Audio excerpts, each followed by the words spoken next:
Hi guys, what's up? My name is Ronald. So kung bago ka lang sa channel ko, I make travel guides, travel requirements going to Philippines and Singapore, and online tutorials for Filipino tulad ng e-travel, OEC, and national ID. Meron isang OFW sa Middle East. I'm not sure kung ano yung pangalan niya. Hindi ko kasi masabi kung siya ba ay nabaliw dahil sa problema niya or sinasadya niya to para makakuha ng atensyon. So I'm not judging her. Pwede niyong panoorin yung video and kayo na rin mag-decide.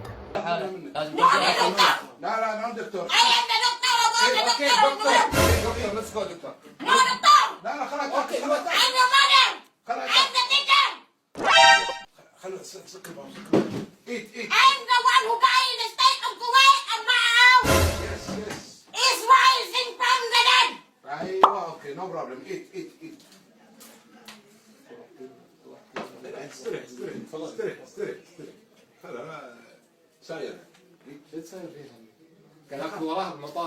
So after watching the video nga, mapapansin mo naman na meron siyang pinagdadaan ng problema. It's either meron din siyang depression or pwede rin nalipasan ng gutom. Kasi iba yung takbo ng sinasabi niya. Parang it doesn't make sense. Kung si Kabayan ay merong problema sa pag-iisip, hindi po siya makakalabas ng Pilipinas at hindi siya i-hire abroad. Kailangan physically fit ka and mentally fit. So I'm sure na may nangyari sa kanya during sa trabaho niya or sa experience niya abroad. Buti na lang mabait yung mga, I think police yata yung nasa paligid niya. Basta hindi Pilipino yung nasa paligid ng Kabayan natin. So at least naiintindihan siya kung ano may nangyayari sa kanya. Do you agree na meron ba siyang pinagdadaanan or sinasadya niya lang to?